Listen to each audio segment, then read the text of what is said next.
Hi, I'm Mark Gaylor, Sony Imaging Ambassador for Australia here, and I have with me today the Sony Alpha 6500. Okay, now this has been released on the back of the 6300 and the 6000. It's not made those cameras redundant, it's not replacing those cameras. We now have an A6K family of cameras, different price points, different features. The 6000 was first, and when it was released, it had amazing autofocus. It was the camera that started to bridge the gap between DSLR sports performance and mirrorless cameras. Now, one of the things that I preferred when the 6300 camera was released, it's just that it was so much easier to lock on and track that subject. It was always a little bit of a two-button press in order to get the 6000 to first lock on and then to start shooting. Now, however, the 6300, it just meant that it was so much easier. The phase detect points went over a broader area of that sensor.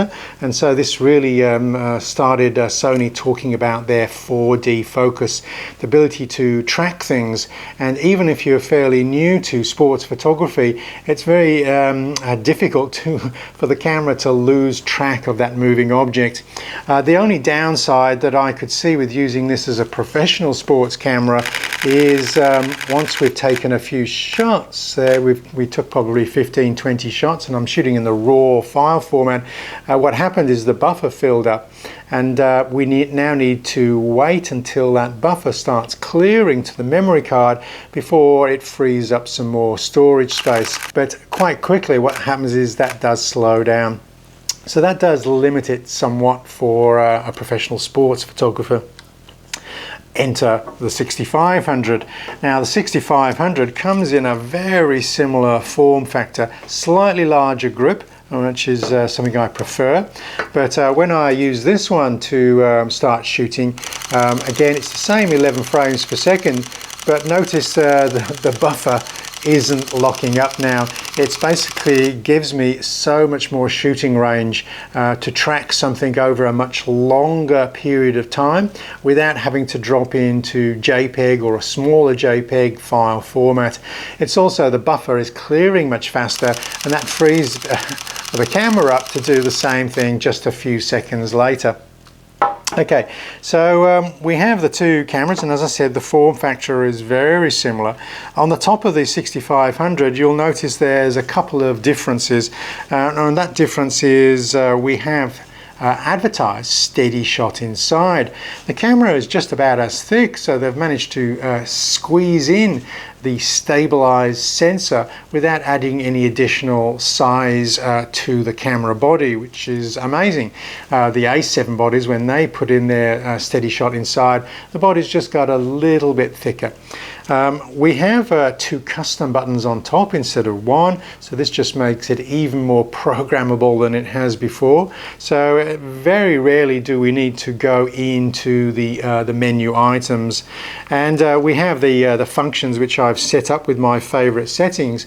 Now already a couple more features that couldn't be assigned to the function menu are already now able to be put onto that function menu. One of the ones I'm thinking of here is the live view display.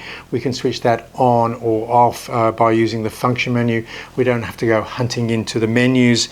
Also on the menus as well is the menus have they've taken considerable time, or Sony's taken time to start thinking more carefully about grouping certain menu items together. So we've got more tabs, but those tabs now carry names, and the features that appear on that particular menu tab have something in common, such as you'll find a couple of tabs just for the autofocus functionality of this camera. So it's much more likely you're going to remember the color coordinated menu and tab that you're going to in order to find the feature that you want to modify. Okay, so that's not an in-depth review. I just wanted to take the time to highlight why I think the 6500 is a step up. Now, if you obviously don't need those super fast AF features, and you don't need the low light capability for shooting with slow shutter speeds and avoiding camera shake, if you don't need those, then certainly we can just come back down the line to the 6300 or even the 6000 to find both the price point and the feature list that we're actually looking for in one of these Sony crop sensor E-mount cameras. I'm Mark Galen for markgaler.com. Just give me a thumbs up and share the information if you found it useful.